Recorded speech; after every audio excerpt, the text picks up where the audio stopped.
Hello friends, मैं हूं दिनेश और आज मैं आप लोगों के बीच केमिस्ट्री का पार्ट 3 लेकर आया हूं। मैंने पार्ट 1 और पार्ट 2 पहले ही अपलोड कर दिया हूं और सारे सब्जेक्ट का प्लेलिस्ट भी बना दिया हूं। तो आप प्लेलिस्ट में जाके सारे सब्जेक्ट्स जिसमें आपको दिक्कत है आप जाके ज़रूर देखें। एक बार शुरू से देख लीजिएगा तो और कोई वीडियो देखने की ज़रूरत नहीं पड़ेगी। चलिए, केमिस्ट्री का पार्ट 3। इससे पहले वाला क्लास में हम लोग क्या क्या देख लिए थे? तो हम लोग क्या देख रहे थे? एटम देख रहे थे। एटम, परमाणु देख रहे थे, है ना? परमाणु। तो परमाणु में क्या खोज दिया था? परमाणु के अंदर में एक नाभिक खोज दिया था। ये किसने खोजा था? तो रदरफोर्ड ने किया था। रदरफोर्ड ने इसकी खोज कर दी थी। इसके अंदर में कौन है? तो प्रोटॉन की खोज कर दिया था। कौन? गोल्डस्टीन ने कर दिया था। और यहीं पर एक न्यूट्रॉन है, तो न्यूट्रॉन की खोज किसने कर दिया था? तो चैंडविन ने कर दिया था। चैंडविन ने इसकी खोज किया था।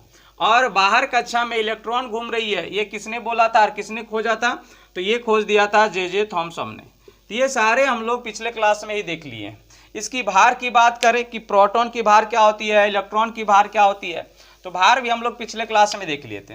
प्रोटॉन कैसी यानी कि इसकी आवेश कैसी होती है, चार्ज कैसी होती है? तो प्लस। इसमें इसकी भार की बात करें तो इसकी भार कितनी होती है? तो 1.67425 इंटू 10 का पावर -27 kg। देखिएगा कभी कभी ये kg ना देके ग्राम दिया रहेगा तो यहाँ पर ही -24 रहेगा आपको। ठीक है, ये प्रोटॉन किसने खोज दिया था? तो गोल्डस्टीन ने खोजा था। उसके बाद न्यूट्रॉन की कोई चार्ज नहीं होती है। इसकी भार की बात करें तो 1.6748 है ना, इंटू 10 का पावर क्या हो जाता है? तो 10 का पावर यहाँ पर भी -27 kg ही था। -27 kg। इसकी खोज किसने किया था? तो इसकी खोज चैंडविन ने किया था। चैंडविन ने खोज किया था। और इलेक्ट्रॉन इसकी चार्ज क्या होती है? तो माइनस चार्ज होती है। इसकी खोज किसने किया था? तो इसकी खोज कर दिया था किसने? तो जे थॉमसन ने। इसकी भार की बात करें तो कितना था? 9.1 इंटू 10 का पावर -31 kg था। तो देख लीजिएगा, कहीं kg में दिया रहता है, कहीं ग्राम में दिया रहेगा। तो ग्राम में दिया रहेगा तो यहाँ पर ही जो -31 है वो 3 घट जाएगा। ठीक है, यहाँ पर ही -27 है वो -24 हो जाएगा। तो ये प्रोटॉन की भार देख लिए हम लोग, न्यूट्रॉन की भार देख लिए, इलेक्ट्रॉन की भार देख लिए। किसने खोजा था उसके बारे में भी हम लोग देख लिए थे। इसके बाद हम लोग देखे थे क्या? परमाणु क्रमांक संख्या। परमाणु क्रमांक संख्या जैसे कि हाइड्रोजन 1 नंबर में आता है, हीलियम 2 नंबर में आता है। ये डिसाइड कौन किया था?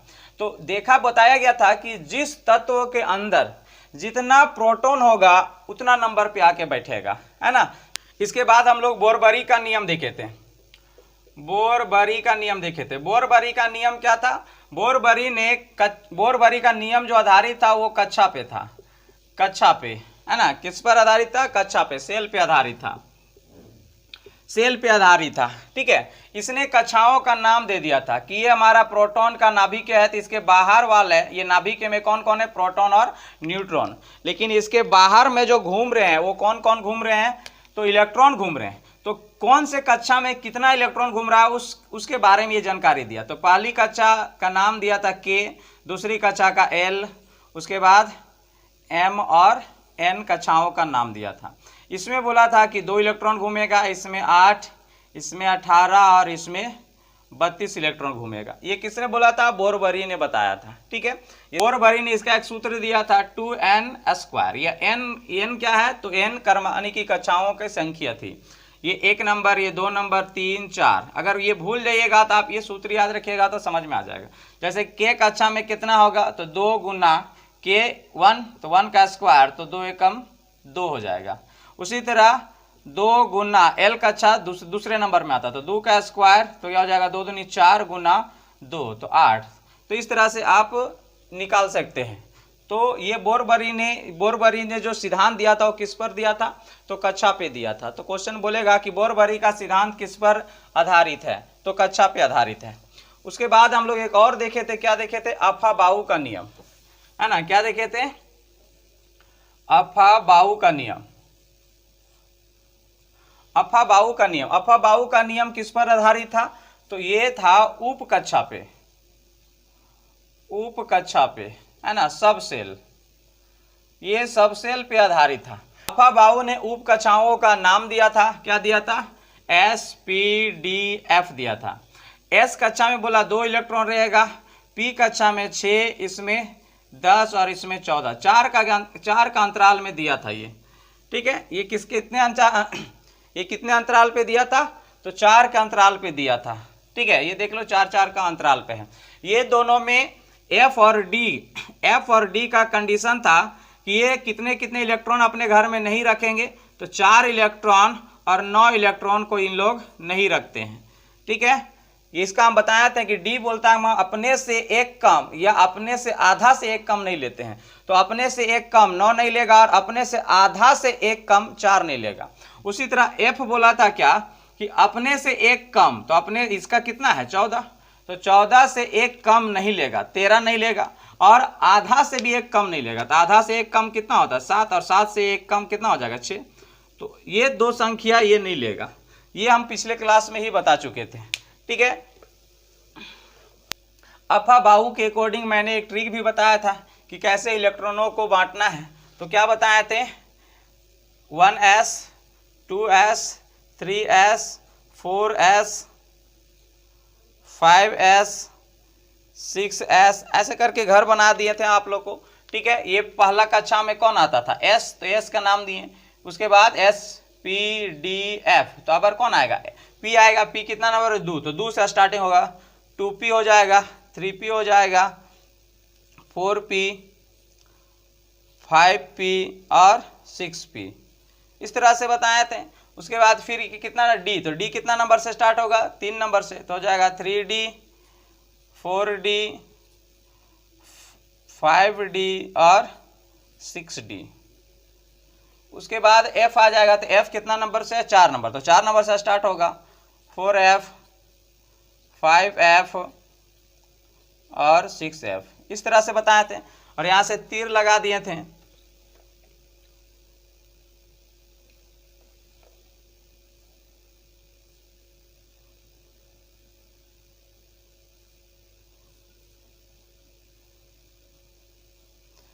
चलो, इस तरह से हम लोग पिछले क्लास में ही देखे थे।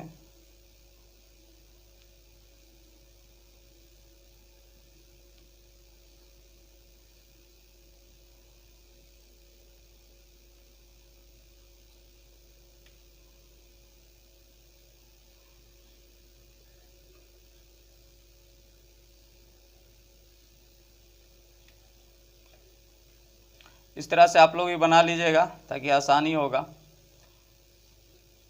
इस तरह से इसमें बताए थे कि कोई भी इलेक्ट्रॉन इसमें बताए थे कि किसी भी तत्व का इलेक्ट्रॉनों का विन्यास कैसे करना है, तो इसी ट्रिक से हम बताए थे।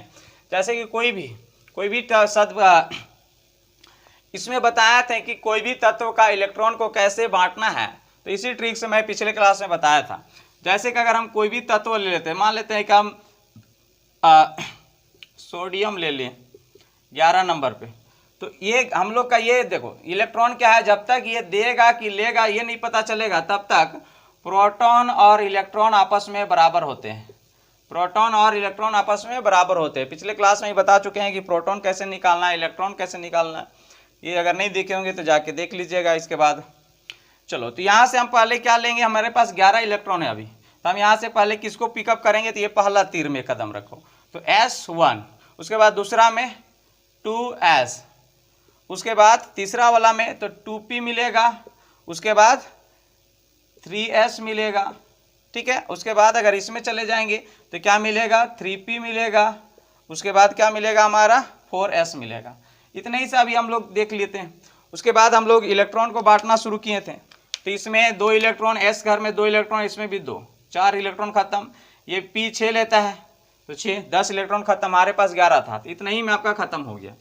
तो यही आपका क्या हो जाएगा, अफा बाहू के नियम अकॉर्डिंग आपका इलेक्ट्रॉनों का विन्यास हो गया, ठीक है। इलेक्ट्रॉनों को बांट दिए आप। इसके बाद हम लोग देखते हैं हुंड का नियम। हुंड का नियम थोड़ा सा ध्यान देंगे। हुंड का नियम कुछ नहीं, बहुत आसान है। हुंड का नियम बोला था, हुंड का नियम, ये हुंड का नियम जो था ये आधारित था किस पर, तो कक्षक पे आधारित था। कक्षक जिसे हम लोग ऑर्बिटल कहते हैं, ऑर्बिटल। ठीक है, हुंड का नियम किस पर आधारित था? तो कक्षक पे आधारित था। इसने बोला था क्या कि एक यानी कि एक घर ये दिया, इस तरह का घर दिया और बोला क्या कि एक घर में 2 इलेक्ट्रॉनों को रखना है और इलेक्ट्रॉनों को सजाने का भी तरीका बोला कि इस तरह से रखना है और एक को इस तरह से रखना है। ठीक है, ये बोला क्या, हुंड का नियम क्या बोला कि कक्षक पे ये दिया और बोला क्या कि एक घर में 2 इलेक्ट्रॉनों को रखना और इस तरह से सजाना है। जैसे कि यहाँ पर ध्यान से समझना कि किस तरह से हमें यहाँ पर ही बांटना है। जैसे कि हुंड का नियम जो है सीखने के लिए आपको अफा बाहु का नियम भी आनी चाहिए। ठीक है, अफा बाहु का नियम नहीं आएगा तो आपको दिक्कत होगा। जैसे कि अगर हम इसी की बात करें, सोडियम 11 का हुंड का नियम अकॉर्डिंग सजाओ, हुंड का नियम के अकॉर्डिंग सजाओ, तो बोला क्या एक घर में इसका 2 रहता है, एक घर में 2 इलेक्ट्रॉन रहता है। क्या कर सकते हैं, अगर S1 में देखा जाए तो S1 में देखेंगे कितना घर बनेगा, एक घर बनेगा, क्योंकि S1 में क्या है 2 तो इलेक्ट्रॉन रहेगा, तो 2 इलेक्ट्रॉन तो बोलबे किया है हुंड का नियम कि एक घर में 2 इलेक्ट्रॉन को सजाना है, तो 2 इलेक्ट्रॉन यहाँ पर आ जाएगा। इसमें करेंगे तो इसमें भी आ जाएगा, लेकिन इस पर 2p पे हुंड का नियम के अकॉर्डिंग कई गो घर चाहिए, तो कई गो घर चाहिए, तो 3 गो चाहिए, है ना, तब ना 6 गो लेगा, कई गो चाहिए, 3 गो चाहिए। ठीक है, और आगे चला जाएगा यहाँ पर ही, यहाँ पर ही। ठीक है, तो टोटल कितना घर चाहिए हमें, तो देखो ध्यान से, टोटल हमें घर कितना चाहिए, 1 2 3 4 5 6 घर है और हमारे पास इलेक्ट्रॉन कितना है 11। अब किसके अकॉर्डिंग मतलब कि सजाएंगे कैसे, तो पहले आप इस तरह से इक्का गो इलेक्ट्रॉन, हुंड का नियम बोलता है कि पहले इक्का गो इलेक्ट्रॉन को सजाते जाइए। तो पहले यहाँ से सजाएंगे, एक इस तरह से सजा दिए तो क्या हो गया, 6 हो गया, 6 हो गया, 7 8 9 10 11 हो गया ना। तो ये आपका हुंड का नियम के अकॉर्डिंग ये सज गया। ठीक है, ऐसा नहीं कि यहाँ पर ये कम कर देंगे और यहाँ पर ये कर देंगे तो आपका हुंड के नियम के अकॉर्डिंग क्या हो जाएगा, गलत हो जाएगा। तो आपको ध्यान से ये रखना है कि कहाँ पर हमें किसको सजाना है। ठीक है, तो हुंड का नियम के अकॉर्डिंग ये आपका सही हो गया। ठीक है, तो हुंड का नियम के अकॉर्डिंग ये हो गया और अफा बाहु के अकॉर्डिंग आपका ये वाला हो गया। कभी कभी आपका बोलेगा कि अफा बाहु का नियम में 2p में कितने इलेक्ट्रॉन रहते हैं, तो 2p में सिंपल से याद रखना है कि 6 इलेक्ट्रॉन, p जहाँ आ गया तो 6 इलेक्ट्रॉन, 2 उस हमें मतलब नहीं है, तो p में कितना 6 इलेक्ट्रॉन। तो बोलेगा p घर में बोलेगा कि हुंड का नियम के अकॉर्डिंग कै गो बॉक्स बनेगा, तो कितना बॉक्स बनेगा, 3 गो बॉक्स बनेगा। ठीक है, तो ये ऊपर वाला हो गया आपका अफा बाहु का नियम के अकॉर्डिंग और नीचे वाला हो गया आपका हुंड का नियम के अकॉर्डिंग। ठीक है, 1-2 क्वेश्चन और देखते हैं। जैसे आप देख लेते हैं, सल्फर देख लेते हैं, सल्फर। ठीक है, सल्फर 16 नंबर पे। ठीक है, सल्फर देख लेते हैं 16 नंबर पे। पहले हम इसके अकॉर्डिंग कर लेते हैं, इसके अकॉर्डिंग अगर हम बांटें तो कितना हो जाएगा, S1 हो जाएगा, 2s हो जाएगा, 2p हो जाएगा, है ना, 2p हो जाएगा, 3s हो जाएगा, उसके बाद फिर 3p हो जाएगा, 3p हो जाएगा, है ना, 3p, उसके बाद 4s। इतना समय पहले बांट के देख लेते हैं, अफा बाहु के अकॉर्डिंग ही पहले सजा लेते हैं। तो पहला घर में कितना लेगा, 2 इलेक्ट्रॉन, फिर यहाँ पर भी 2, s में s जहाँ जहाँ लिखा रहेगा 2-2 लेगा, क्योंकि यहाँ पर s से ये मतलब नहीं रखिएगा 2 है कि 1 है, आपको जहाँ s दिख गया 2 इलेक्ट्रॉन लेगा। यहाँ p है तो p कितना लेता है, तो 6 इलेक्ट्रॉन, तो 10 इलेक्ट्रॉन खत्म हो गया। अभी भी मेरे पास 6 इलेक्ट्रॉन बचा है, तो फिर ये 2 लेगा, फिर ये 4 ले लेगा। ठीक है, क्या ले लेगा, ये 4 इलेक्ट्रॉन ले लेगा। तो अब यहाँ से देखे जाए तो बोलेगा कि अब हुंड का नियम के अकॉर्डिंग सजाइए। तो हुंड का नियम के अकॉर्डिंग यहाँ पर एक बॉक्स बन जाएगा, यहाँ पर एक बॉक्स बनेगा, यहाँ पर ही 3 गो बॉक्स बनेगा, है ना, यहाँ पर ही 3 ठो बॉक्स बनेगा, उसके बाद फिर यहाँ पर ही 1 गो बॉक्स बनेगा, फिर यहाँ पर ही 2 गो बॉक्स बनेगा। ठीक है, अब यहाँ से इलेक्ट्रॉन को बांटना है। तो पहला हुंड का नियम बोलता है कि पहले इक्का को घर में रखना है, यानी कि एक घर में पहला 1 इलेक्ट्रॉन रखो, इस तरह से आपको रखते हुए चले जाना है। ठीक है, कितना इलेक्ट्रॉन हो गया, 3 2 5 6 7 8 गो हो गया, है ना, 8 गो हो गया। फिर ये 9 10 11 12 13 14 15 16, तो 16 इलेक्ट्रॉन तो हमें चाहिए। तो 16 इलेक्ट्रॉन को हम लोग बैठा दिए। तो ये नीचे वाला जो हो गया आपका हुंड का नियम हो गया, और ऊपर वाला में क्या हो गया आपका, ऊपर वाला अफाबाउ के नियम के अकॉर्डिंग हो गया।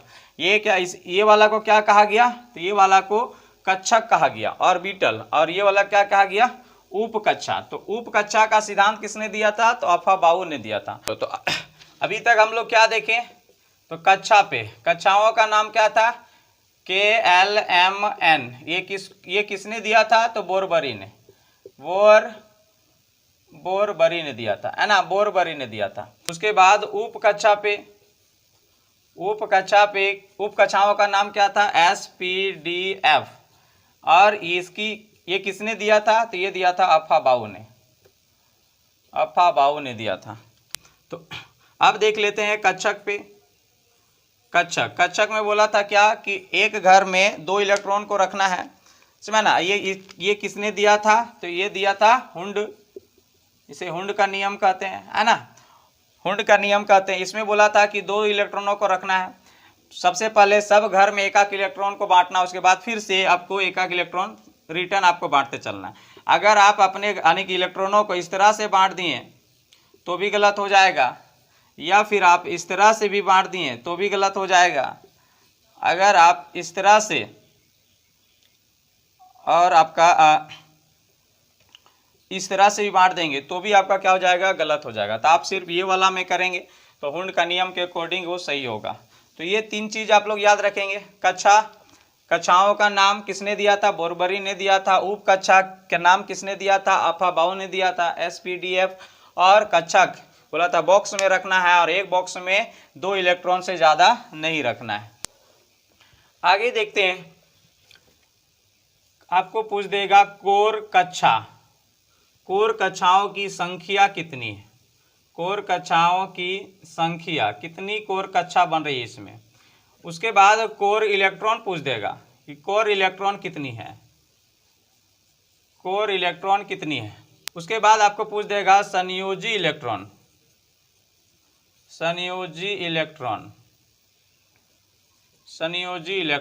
संयोजी को बोलते हैं वैलेंस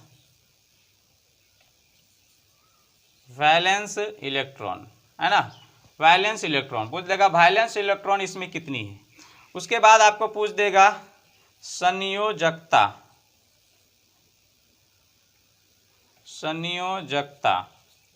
संयोजकता वैलेंसी, है ना, ये बड़ी इंपॉर्टेंट है। इंग्लिश में इसको बोलते हैं वैलेंसी, ठीक है। उसके बाद आपको और क्या पूछ सकता है, तो और पूछ देगा आपको कि ये मेटल है कि नॉन मेटल है, मेटल या नॉन मेटल, मेटल है या नॉन मेटल है। या फिर पूछ देगा आपका उपधातु, है ना। ये इतना सा आपको यहाँ पर ही क्वेश्चन पूछेगा, ठीक है। अब यहाँ से देखेंगे कि धातु किसे कहते हैं और अधातु किसे कहते हैं। तो सिंपल सा भी याद रखो कि धातु उन तत्वों को कहा जाता है जिसमें करंट पास हो जाती है। किसे कहते हैं, एक धातु और अधातु का तो एक अलग ही चैप्टर है, लेकिन अभी आप याद रखो कि धातु किसे कहते हैं, तो जिस तत्व से आपका करंट पास हो जाती है उसे धातु कहते हैं, और जिसमें करंट नहीं पास होगी उसे अधातु कहते हैं, ठीक है। और जिसमें थोड़ी थोड़ी करंट पास होगी, जैसे कि दिए 10 वोल्ट और पास कर रहा है 2-3 वोल्ट, तो वैसे तत्व को उपधातु कहते हैं। क्या कहते हैं, उपधातु। तो सिंपल से याद रखना, यहाँ थोड़ी थोड़ी सी क्या करेगी, करंट को पास करेगी, ठीक है। अब यहाँ से इतना कुछ आपको क्वेश्चन पूछ सकता है कि कोर इलेक्ट्रॉन किसे कहते हैं, कोर कक्षा किसे कहते हैं, संयोजी इलेक्ट्रॉन किसे कहते हैं, संयोजकता किसे कहते हैं, ये सारे कुछ। चलिए हम लोग देखते हैं, कोई एक तत्व को ले लेते हैं हम लोग, कोई एक तत्व ले लेते हैं क्या, जैसे मैग्नीशियम ले लेते हैं, मैग्नीशियम 12 पे। अगर इसकी बात कर दे, कितने इसकी भार देखा जाए तो कितनी होती है, 24 होती है, 24 इसकी भार होती है। अब यहाँ से अगर आपको पूछ देगा एटॉमिक वेट कितनी होती है, मतलब भार पूछ देगा, परमाणु भार, तो परमाणु भार ऊपर जो लिखल रहता है वही आपका भार होती है, तो आपका 24 भार हो गया। आपका पूछ देगा कि प्रोटॉन कितनी है, या आपका क्रमांक संख्या पूछ देगा Z, तो क्रमांक संख्या देख लो कितना नंबर में आकर बैठल है, 12 नंबर में आकर बैठल है, तो 12 आपका क्या हो जाएगा, क्रमांक संख्या। प्रोटॉन और क्रमांक संख्या हमेशा बराबर होता है, क्योंकि किसी तत्व का क्रमांक संख्या किस पे डिसाइड हुआ है, तो जिसके अंदर जितना प्रोटॉन पाया जाएगा। तो मैग्नीशियम में 12 को प्रोटॉन पाया गया होगा तब ना 12 नंबर में आके बैठा है। इसका मतलब प्रोटॉन और परमाणु संख्या जो होती है वो हमेशा बराबर होती है। तो ये भी आपका ये हो जाएगा 12 ही हो जाएगा। न्यूट्रॉन की बात करेंगे तो न्यूट्रॉन यहाँ पर जो भार होती है वो न्यूट्रॉन प्लस प्रोटॉन होती है। तो प्रोटॉन अगर 12 है तो न्यूट्रॉन कितना हो जाएगा, तो अपने घटा दो। तो इसका एक ट्रिक भी बताएं, तो ऊपर माइनस नीचे, तो 12 यानी 24 में 12 घटा देंगे क्या बचेगा, 12 बच जाएगा। और इलेक्ट्रॉन कितना होगा, तो देखो जब तक ये इसका ये पता नहीं चल रहा है कि अपनी इलेक्ट्रॉनों को देगा कि लेगा, तब तक इलेक्ट्रॉन प्रोटॉन के बराबर होता है। तभी इलेक्ट्रॉन कितनी है आपके पास, 12, क्योंकि अभी पता ही नहीं चला है कि ये किसी अपना इलेक्ट्रॉन को देगा कि लेगा किसी से। ठीक है, तो इतना कुछ तो हम लोग पिछले क्लास में ही पढ़ लिए थे। हम लोग को इसका निकालना है कि कोर कक्षा कितना है और कोर कक्षाओं की संख्या कितना है, कोर इलेक्ट्रॉन कितना, ये सारे कुछ निकालना। तो देखो आपको याद रखना पड़ेगा बोरबरी का नियम। बोरबरी नियम क्या दिया था कि इनकी कक्षाओं का नाम दिया था कि ये वाला हमारा नाभिक हो गया, इसमें नाभिक में मेरा कौन है, प्रोटॉन और न्यूट्रॉन है। उसके बाद बाहर में क्या घूम रहे हैं, तो इलेक्ट्रॉन सब, लेकिन इलेक्ट्रॉन जैसे तैसे नहीं घूम रहे, कक्षा पे घूम रहे हैं। तो पहला कक्षा का नाम दिया था के, और इसमें बोला था 2 इलेक्ट्रॉन घूम रहा है, तो यहाँ पर चलो 2 बना देते हैं। उसके बाद एल, इसमें बोला था 8 इलेक्ट्रॉन घूमता है, तो 8 यहाँ बना दो, 1 2 3 4 5 6 7 और 1 8। ठीक है, तो हम लोग मैग्नीशियम लिए थे, तो मैग्नीशियम का कितना इलेक्ट्रॉन है, 12 है। तो 12 में से 10 को इलेक्ट्रॉन खत्म हो गया, 2 तो यहाँ चला गया, 8 को यहाँ पर ही। बाहरी कक्षा में जो बचल खुचल रहेगा वही चला जाएगा, क्योंकि हमारे पास इलेक्ट्रॉन कितने हैं, 12 ही है। 10 खत्म हो गया। भले इस कक्षाओं का लेने का संख्या 18 है, इसकी एम कक्षा को लेने की क्षमता कितना, 18, लेकिन हम लोग बचा खुचा ही देंगे इसको। तो बचा खुचा कितना देंगे, तो हम इसको 2 देंगे, क्योंकि 2 ही तो मेरे पास बचा ही है। क्या 2 ही तो मेरे पास बचा ही है, तो 2 हम इसको दे देंगे। समझे ना, क्या करेंगे, इसको हम 2 दे देंगे। तो यहाँ से हमारा एम कक्षा में कितना गया, इलेक्ट्रॉन। भले इसका 18 है, लेकिन एक चीज याद रखिएगा, एम कक्षा का थोड़ा सा शर्त याद रखिए। एम कक्षा का शर्त थोड़ा सा याद रखेंगे, और ये शर्त लागू होता है 1 से लेके 20 तक तत्वों तक। 1 से लेके 20 तक वाला तत्वों तक ही लागू होता है। एम कक्षा बोलता है कि हमारे घर में या तो 8 इलेक्ट्रॉन दो, क्या बोलता है, या तो 8 इलेक्ट्रॉन दो या तो फिर 18 दो। क्या बोलता है, या तो हमें 8 दो या 18 दो। समझे ना, या तो 8 दो या फिर 18 दो। ठीक है, तो 8 से आप 1 2 नीचे, यानी 8 से कम दे सकते हैं, लेकिन आप 9 नहीं दे सकते हैं। 9 देंगे तो ये बोलेगा कि हमको डायरेक्ट अब 18 दो। समझे ना, 10 नहीं दे सकते हैं, 12 नहीं दे सकते, 8 या 8 से नीचे आप दे सकते हैं। 8 या 8 से नीचे आप दे सकते हैं, जैसे 1 2 3 4 5 6 7, ये सारे आप यहाँ तक आ जाएगा। मतलब 1 2 3 4 5 6 7 7 8 तक आएगा। तो वो जो देखो बाहर कक्षा एम कक्षा में अगर 8 इलेक्ट्रॉन आ जाएगा तो ये आपका क्या हो जाएगा, ये आपका शांत हो जाएगा।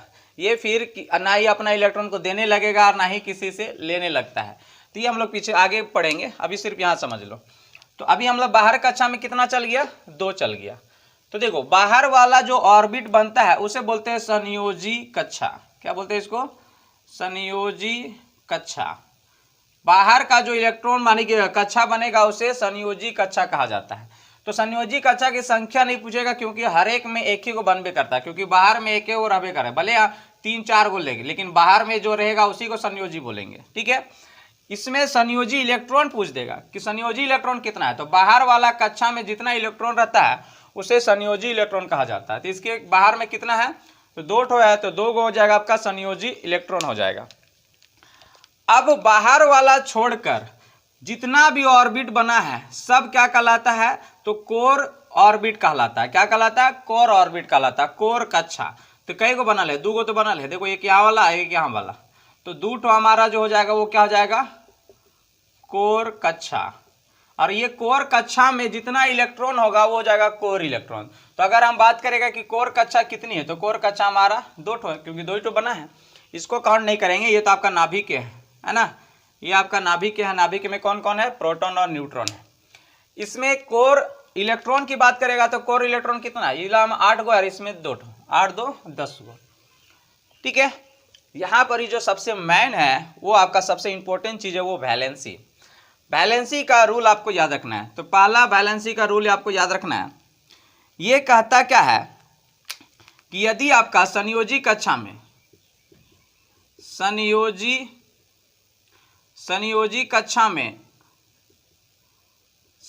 कक्षा में अगर इलेक्ट्रॉन 1 2 या 3 या 4 रहेगा तो वही आपकी क्या रहेगी, संयोजकता रहेगी, है ना। क्या रहेगी, संयोजकता रहेगी, मतलब वैलेंसी रहेगा। तो सिंपल से एक बार फिर से, संयोजी कक्षा में यदि इलेक्ट्रॉन 1 या 2 या 3 या 4 रहेगा तो वही आपकी क्या रहेगी, वैलेंसी हो जाएगी। ठीक है, तो देख लेते हैं संयोजी कक्षा इसी को बोलते हैं ना जी, ये वाला कक्षा को, ये वाला को संयोजी कक्षा। तो संयोजी कक्षा में क्या इलेक्ट्रॉन है, 2 गो। तो इस रूल से फॉलो हो रही है, इसका मतलब इसकी वैलेंसी कितनी हो जाएगी, 2 हो जाएगी।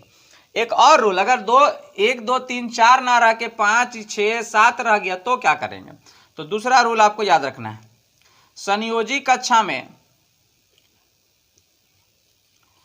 संयोजी कक्षा में यदि आपका इलेक्ट्रॉन 5 6 और 7 हो गया तो आपको वैलेंसी निकालने के लिए 8 से घटाया जाता है, इन संख्याओं को घटाया जाएगा, क्या, इन संख्याओं को। जैसे कि अगर बाहर कक्षा में हमारा 6 आ जाता, 6, तो हम यहाँ से 8 - 6 करते हैं तो 2 आपका क्या हो जाता, वैलेंसी हो जाता। और दिमाग लगाना कि जिसका वैलेंसी 8 से घटाकर निकाला जाता है उसको माइनस करके लिखा जाएगा यहाँ पर ही। जैसे कि यहाँ पर ही 2 जो आया है तो ये 2 को हम प्लस में लिखेंगे, क्योंकि हम 8 से घटा के नहीं लिखें, सिंपल हम यहाँ पर ही 2 ठो प्लस लिख देंगे, समझे ना। या फिर कभी कभी आपको ये 2 प्लस ना के इस तरह से ऐसे लिखल रहेगा, तो समझ जाइएगा आपका, है ना। तो प्लस रहेगा यहाँ 2 गो।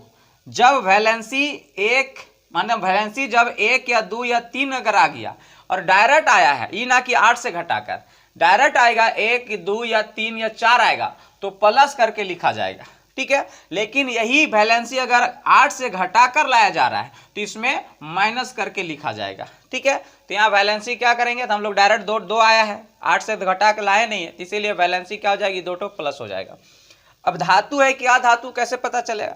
तो धातु का रूल, यदि संयोजी कक्षा में, देखो संयोजी कक्षा बड़ा इंपॉर्टेंट है, क्या बोल रखा है, यदि संयोजी कक्षा में आपका इलेक्ट्रॉन 1 या 2 या 3 रह गया, क्या रह गया, 1 या 2 या 3 रह गया, यदि संयोजी कक्षा में आपका इलेक्ट्रॉन 1 या 2 या 3 रह गया तो धातु कहलाता है। तो देखो संयोजी कक्षा में क्या इलेक्ट्रॉन है, तो 2 इलेक्ट्रॉन है, तो इसका मतलब ये क्या है, आपका धातु है। तो मैग्नीशियम क्या है, आपका धातु है ना, मैग्नीशियम आपका धातु है। यही आपका आधातु का रूल। तो आधातु में संयोजी कक्षा में आपका इलेक्ट्रॉनों की संख्या 5 या 6 या 7 रह गया तो आपका आधातु हो जाएगा। क्या हो जाएगा, वो आधातु हो जाएगा। और वही संयोजी कक्षा में यदि आपका 4 इलेक्ट्रॉन रहेगा तो उपधातु कहलाएगा। क्या कहलाएगा, वो उपधातु कहलाएगा। तो यहाँ से समझ में आ गया कि ये क्या है। आगे 1 2 तत्व हम लोग और देख लेते हैं, बाकी हम लोग नेक्स्ट क्लास में देखेंगे। एक तत्व और हम लोग देख लेते हैं, क्लोरीन 1735। 17 आपका परमाणु होने की परमाणु संख्या हो गया और 35 आपकी भार होगी। चलिए हम यहाँ से बनाना स्टार्ट करते हैं। तो पहला कक्षा में ये आपका नाभिक हो गया, पहला कक्षा में 2 इलेक्ट्रॉन दे दो, उसके बाद 8 1 2 3 4 5 6 7 और 1 8 10 इलेक्ट्रॉन और अभी बचल है 7। तो बाहर कक्षा में देखो, इसमें तो 8 को लेने की क्षमता था, 8 को भर गया। इसमें लेने का क्षमता कितना, 18, लेकिन इसका रूल कहता है कि या तो हमको 8 को दो या तो हमें 18 दो, लेकिन मेरे पास बचल कितना है, 7, तो हम 7 ही दे देते, 1 2 3 4 5 6 7। तो इसको 8 पूरा करना है। तो 8 पूरा करने के लिए बाहर से 1 इलेक्ट्रॉन को लेगा तो 8 हो जाएगा। क्या करेगा, बाहर से 1 इलेक्ट्रॉन को लेगा जिसके साथ ये रिएक्ट करवाया जाएगा इस तत्वों को, उसके साथ जब करवाएंगे तो वो अपना दूसरे से अपना इलेक्ट्रॉन को ले लेगा और यहाँ पर ही अपना 8 को पूरा कर लेगा। चलो इसके बारे में हम लोग बाद में देखते हैं। तो देखो यहाँ पर ही बोलेगा कि कोर कक्षा कितनी है, तो कोर कक्षा देख लो ना जी, बाहर वाला छोड़ के ये दोनों कोर कक्षा, तो कोर कक्षा कितना हो गया, 2। कोर इलेक्ट्रॉन कितना हो जाएगा, घर में देखो और इसमें कई इलेक्ट्रॉन है, 10 गो। संयोजी इलेक्ट्रॉन कितना है, तो इस बाहर वाला कक्षा को संयोजी बोला जाता है ना, और इसमें जितना इलेक्ट्रॉन रहता है वो संयोजी इलेक्ट्रॉन। तो संयोजी इलेक्ट्रॉन कितना है, तो 7 गो है, संयोजी इलेक्ट्रॉन 7 गो है। अब यहाँ से धातु है क्या, धातु कैसे पता चलेगा, तभी बता लेते हैं कि जिसका बाहर कक्षा में 1 2 3 रह गया तो धातु होता है, और 5 6 7 रह गया तो अधातु होता है। देखो बाहर कक्षा में क्या है जी, बाहर कक्षा में 7 गो, इसका मतलब ये क्या है आपका अधातु है, अधातु है ना, क्या है आपका अधातु है, ठीक है। अब यहाँ से पूछेगा इसकी संयोजकता कितनी होगी, तभी बताया था संयोजकता निकालने के लिए कि बाहरी कक्षा में मतलब संयोजी कक्षा में अगर आपका 1 2 3 4 रह गया तो वही आपका संयोजकता हो जाती है, लेकिन 5 6 7 रह गया तो 8 से घटा देंगे, जो आएगा वही आपका आंसर। तो इसमें कई है, 7 गो है, तो 8 से घटा देंगे तो 8 - 7 कितना आ जाएगा 1। तो 1 क्या करेंगे, हम अभी बताए थे कि जो डायरेक्ट बिना घटाए संयोजकता आ रहा है तो उसको प्लस करके लिखा जाता है, और घटाकर 8 से घटाकर अगर इलेक्ट्रॉन यानी कि संयोजकता आ रही है तो उसको माइनस में लिखा जाएगा। तो इसके ऊपर क्या लिखाएगा, तो 1 माइनस रहेगा। तो क्लोरीन का ऊपर में इलेक्ट्रॉन का 1 क्या करेगा, किसी से लेगा, या माइनस का मतलब क्या है कि किसी से 1 इलेक्ट्रॉन लेगा, क्योंकि हम अभी बताए थे कि एम क्या करना चाहता है कि अपना घर में अंतिम घर में या तो 8 करना चाहता है या तो 18 करना चाहता है, तो पहले 8 ही पूरा कर लेता है ना। तो 8 पूरा करने के लिए क्या करेगा, 7 गो तो इसके पास है, तो 7 गो है तो ये अपना एगो क्या करेगा कि किसी से ले लेगा, किसी से एगो ले लेगा तो 8 गो हो जाएगा, तो ये शांत हो जाएगा, समझा ना। तो इस तरह से आपका संयोजकता निकालेंगे। तो आज हम लोग संयोजकता देख लिए, आगे हम लोग नेक्स्ट क्लास में देखेंगे कि और संयोजकता कहाँ कहाँ आपको फंसाएगा, तो वो हम लोग नेक्स्ट क्लास में देखेंगे। तब तक के लिए गुड बाय, और आप लोग प्रैक्टिस करते रहेंगे। 1 से लेकर 20 तत्वों का संयोजकता निकालिए आप लोग, मेटल है कि नॉन मेटल है आप लोग देखिए। उसके बाद फिर जब नेक्स्ट क्लास आएगा तो उसमें आप देखिएगा कि कितना आप सही कर पाए और कितना आप गलत किए। मिलते हैं नेक्स्ट वीडियो में, तब तक के लिए गुड बाय।